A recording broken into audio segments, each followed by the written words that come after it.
We don't have to agree. We Wow. don't have to defend ourselves against them and explain why we don't accept them.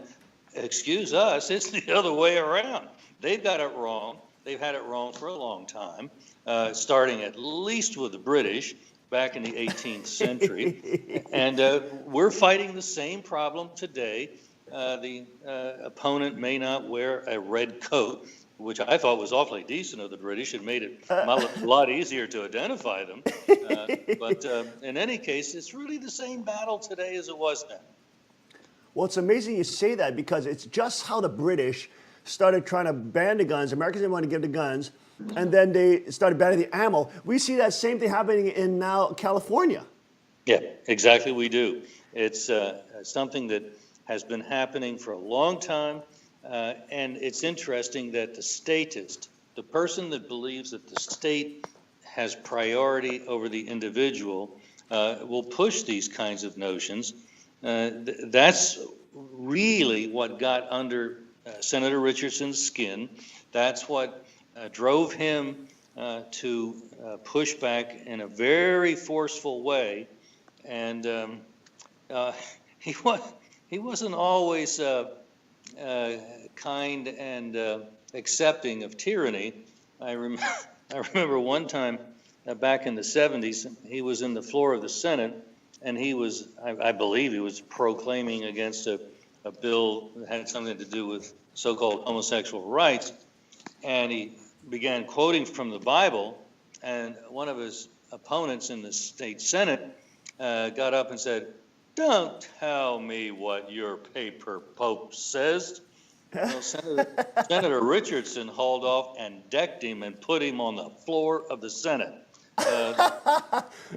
So that was the rather, shall we say, robust defense of the basis for our Constitution that Senator Richardson brought to the public forum.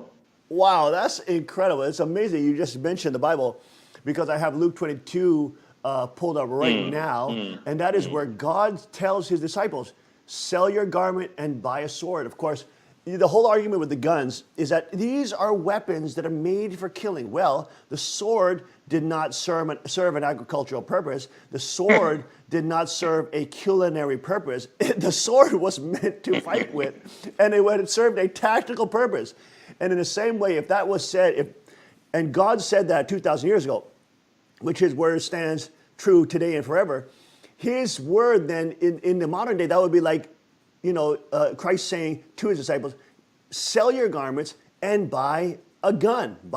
But this is so interesting because you have all these, so-called bishops. There's a bishop out there in London, Liverpool, that's trying to lecture Americans saying that evangelicals are so stupid that they voted in a president that's going to destroy the poor. And and these people are the same group that are against the whole gun rights, gun ownership, all this.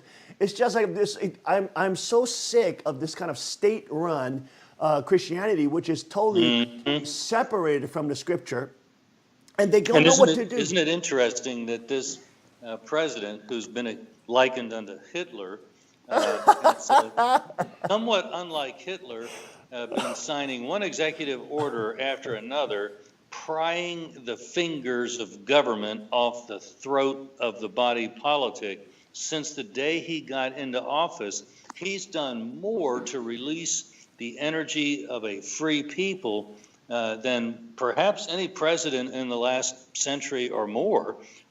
It's been a true rebirth of freedom in America, and the opponents of freedom have been just going crazy. They cannot stand the idea that people will be free to make their own decisions about what they want to do. Won't the American people understand that those in government are the ones that know best and are here to tell them what to do? And Trump said, nah, we don't buy that. And he's been pushing back very clearly, very effectively, and I think it's the effectiveness of his pushback. And not only did he get elected, but now he's been, as I say, signing these executive orders, releasing the grip of statism from the throat of the body politic, and the people have now enjoyed an economic resurgence that we haven't seen the like of for a long time. And as far as we can tell, as long as Trump keeps his ability to hold back the hands of the state from the throat of the body politic, the people are going to continue to benefit from that in a very tangible way.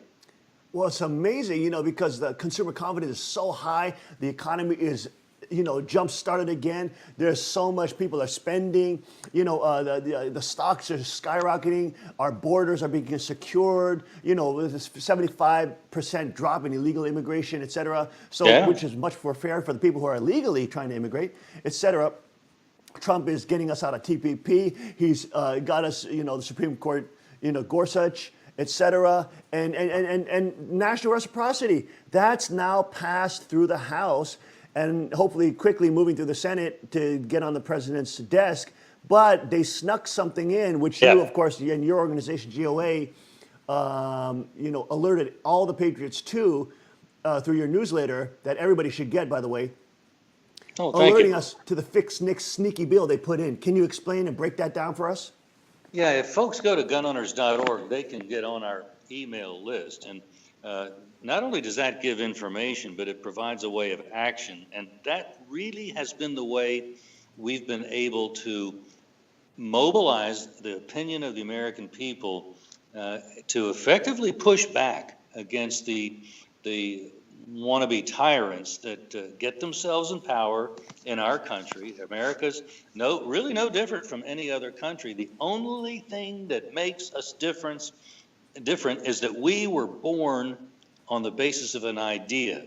We're not French, we're not German, we're not an ethnicity. We are an idea. And that idea is that Jesus Christ is King. There's laws that were organized in our Constitution with that recognition. And as a result of that, the people are protected from tyranny as long as they're willing to recognize that that's the proper ordering of society. Nothing happens by itself. But the exciting thing is that freedom really produces results, and it's driving the left nuts. Because they were predicting, and you probably saw as clearly as we did here at Gun Owners of America, that before on the eve of Trump's election, there were people in the left, and among them would be, say, folks at the New York Times and some in Congress, that were warning that if this wild man, Donald Trump, were elected president, the economy was going to go into the tank, and there would be a recession we've never seen the likes of.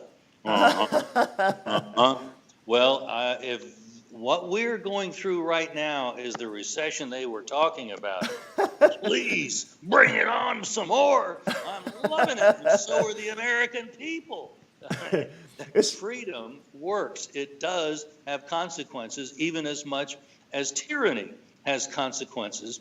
And the consequences of a good idea are good results, and only a committed leftist could call Trump a Hitler, could warn the American people that Trump is going to lead us to disaster. Hello? How many months does it take of a return to economic prosperity and political freedom before the left realizes, maybe I had it wrong? Well, they're not likely to admit that because they're invested in the failure of freedom. And I think we have to admit, that's what we're fighting against. I don't hate these people, but I do understand that they hate us, and I'm not going to willingly allow them to prevail.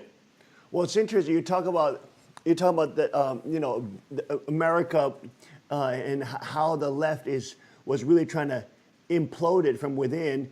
And this has been a project that they've been working on with the Council on Foreign Relations, to Brzezinski and Rockefeller, talking about how America is getting too powerful. Sovereignty, the example of sovereignty is too big, it's too great. It creates too much success. People are getting jealous, et cetera, essentially. And that we have to basically prop up China, totalitarian China who organ harvests, people practicing meditation in a park.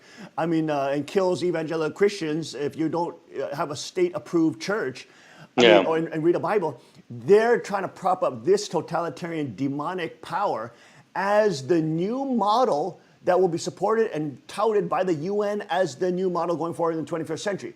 And then America's dead, it's deindustrialized, it's going under. And that was the whole Obama regime allying with the traitorous, deep state, working basically in the pocket of these international, conglomerates, multinationals, international banking cartels, you name it, who just simply want to...